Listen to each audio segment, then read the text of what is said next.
Last week we talked about step one. Step one is presenting your body to God, a living sacrifice, which is found in Romans 12:1. Step two is Romans 12:2 is talking about the transformation process. Be not conformed, starts out, and be not conformed, or do not be conformed to the pattern of the world. Don't let the world squeeze you into its methods of responding, but be transformed by the renewing of your mind. That word transformation comes from a Greek word called metamorpho, which is what we get our scientific term from metamorphosis, which is, the best picture to paint for that is a worm spinning a cocoon around himself, dying, coming out the other end of the cocoon as a beautiful butterfly. 180-degree change in that creature called the worm now becomes this beautiful butterfly. Well, God wants more butterflies in His kingdom. He wants people who are willing to quit crawling on the ground like a worm and acting like the world. And He wants us to begin to submit to Him in our times of trouble. And that's what this transformation is all about. See, there's an internal change that takes place.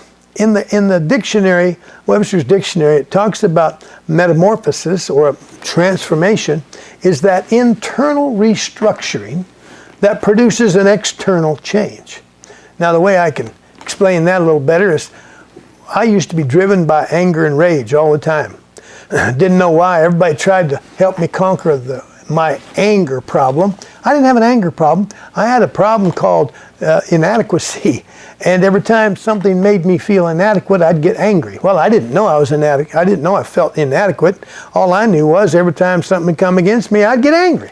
And I'd go into a fit and a rage and act like a fool. Well, God spoke to me one day when I asked the right questions and began to communicate with Him. When I took step one, I beseech you therefore, brethren, present your body to God. That step one was a day when I finally had it up to here with my anger, and I was so sick of me I couldn't stand me. So I hollered at God. I said, God, where in the, well, not so nice words, where did my anger come from? And I was submitting my body to God. May not have been the perfect way, but I did. And God showed me where I was hurting. Well, it took me all the way back to age 9 when I believed I'd never be good enough no matter how hard I tried. Well, I said to God, thank you, buddy. Now you've proven to me I've been inadequate my whole life. That's the first time I ever sensed that I felt inadequate. And God spoke to me and said, I didn't make you inadequate. Well, that angered me. I said, I was picking a fight with God. I said, did you say you didn't make me inadequate? And the moment I said that, what happened? Whew. Years of pain and years of struggle, all that junk in me drained out of me. I changed just like that. That's what will happen to you if you submit your body to God during these times of struggle and refuse to let the world squeeze you into its mold. But I didn't know it then, but I know it now, that in the process of doing that, there is a restructuring taking place. You see, what happens was God spoke truth to me. And when I spoke aloud, I spoke it for the wrong motivation when I was learning this. I spoke in anger, but I spoke it. And when you speak the Word of God, when the Word comes to you from heaven and you speak it out of your mouth, I tell you, your atmosphere change, things change. I've seen the dead raised because I spoke what God put in my mind. I've seen terminally ill patients totally healed instantly when I speak what God puts in my mind, you see. Lives change, world change, atmospheres change when you have the audacity to turn your pain over to God and let Him speak to you. So Romans 12:2a, be not conformed to the pattern of the world. See, the world wants to strike back every time. That's where road rage comes from. That's where all this divorce and craziness comes from. That's where child abuse comes from. All these things, this pain triggered in our lives, causing a reaction and a response that we're later very, very sorry for and wish we'd never done. So, as we submit our flesh to Him by telling Him what we're feeling, we're inviting Him into our life. Philippians 4:6 says it this way, be anxious for nothing, but in all things through prayer and supplication, Make your request known to God. In other words, in all your issues, talk to me. Submit to me. Talk to me. Tell me what you're feeling. That's what he's saying. Philippians 4:6. Tell me what you're feeling. And then 4:7 says, and I'll give you peace that you can't understand. That's what happened to me that day. When he spoke to me and said, I didn't make you inadequate. I spoke out loud. Did you say? I said. And I said what he said.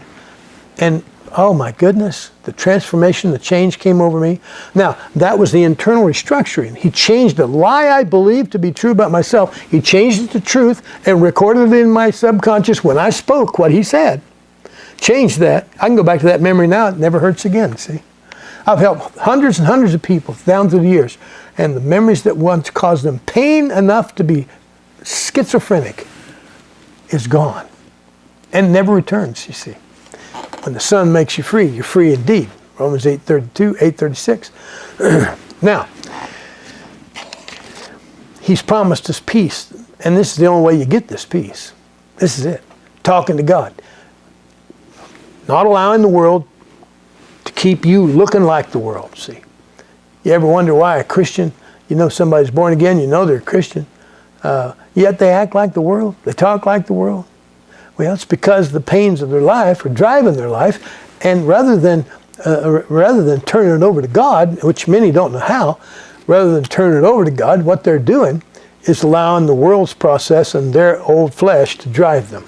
What God's wanting you and I to do is to crucify the flesh. Tell the flesh, sit down, be quiet, hush, and go to God with what you're struggling with and what you're feeling. I guarantee you do it. It works. I've seen it hundreds and hundreds of times down through the last 38 years, and it's worked on me and continues to work with me. Every time I face a struggle, I rush to Jesus. Let me tell you, he's got the answers. He's the doctor. He's the one that'll change your life. Internal restructuring that produces an external change. See, my external change was noted by my wife a few days after I had that incident with God. And she looked at me and she said, Larry, are you okay? And I said, well, I think so. Why? She said, well, you just look so peaceful. She said, you don't look all tense, uptight anymore. And she said, I've noticed lately that I've seen situations that would have once made you angry, but you're not angry anymore. See, internally restructured my mind, causing that pain to be turned to truth, which is now peace. And now I respond differently, producing an external change. I've seen people change so drastically that their relatives and people close to them hardly believe that's who it was because they changed so drastically. So if he shows you a memory, he's showing you where the source of your pain is. Now, if you're angry, let's say you're frustrated, you're presenting your body to God, a living sacrifice, and you're just telling him what you feel. God, right now I'm angry. God may just speak a truth to you. He may say, just let it go. You're okay. Forgive them. I'll power you. I'll give you the ability to forgive them. If he does, follow him and ask him to help you forgive, and then just do that. God, I forgive them because I know they don't have a clue what they're doing. And I want to live for you. If he speaks to you and you speak to him and you're going to change, you're going to find yourself. Now, if you got that same problem reoccurring all the time, you know, like I did, angry all the time. I could talk to a God about one angry episode, and God would give me truth about that episode, which would give me peace for that moment. But next time I'd turn around, you know, maybe an hour, half hour later, I'd be triggered again, getting angry again. Well, that's an indication that you got stuff going on in your subconscious mind. That's an indication that there's something there being triggered. And you need to ask God the question, where's this pain coming from? Why do I act this way? What's causing it? Now be quiet in your mind. Just quiet your mind, you know. And you got to go to God with a quiet mind. That's like when you and I talk, you look at me, right? Well, when we talk to God, we look at him with a quiet mind. We focus on him. So we go to God, we ask him to, where's my pain coming from? He'll show you a memory. People say, well, what's my past got to do with it? It's got everything to do with it. Because your past is programmed your current behavior. See, all we are is an accumulation of memories. That's all we are. And it's what happened in your past, someplace in your past, that's causing you to act and respond the way you act and respond today. You ever feel like you act like a little kid? Then I'll bet you $5 to a donut there's a little kid in you. When you were younger, you got hurt somehow, and that's being triggered over and over again. I've seen too many marriages dissolve because of things that happened to the individuals long before they ever met each other. But in their relationship with each other, they were triggering each other, you see. And of course, we've been taught wrong many times about feelings. We think, well, I was happy till you came in the room and now I feel horrible. Well, it must be your fault. Well, it's nobody's fault. Nobody has the power to make you or I feel anything. Our feelings are the direct result of what we believe to be true about ourselves through misinterpretations or interpretations of past experiences or the current moment and the misinterpretation of this very moment. That's where our emotional pain comes from. That's why God gave us emotional pain. He gave us emotional pain so we know we believe a lie about us.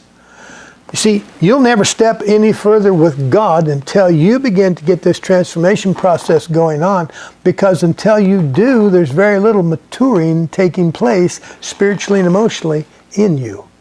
And God needs mature ministers. So, be not conformed to the pattern of the world, but be ye transformed by the renewing of your mind. The next video we talk about the testing and proving what God's will is and being able to go further with God. But I'm telling you, this is the second step. You might want to get out on my website, and out there I've got all kinds of literature and books I've written and things I've written over the years, learning how to help people get rid of their pain. So today we're talking about transforming the mind, which is what happens when you find peace. You've transformed the mind. Some metamorphosis takes place, you see. So you might want to go out there and go out to my website, LarryLowe.com, right there, LarryLowe.com. And look at the books that are out there. They're there for you. Yeah, they might cost a little bit, but you may not understand. In today's world, you don't publish for free. Wished I could. Then I'd give them all away, but I can't. So anyway, this is the second step. First was present your body to God. Second, it's to disallow the world to squeeze you into its mold, but allow Him to make that change. You understand that metamorphosis, that change to your subconscious mind comes from your communication with God about what you're feeling at that moment.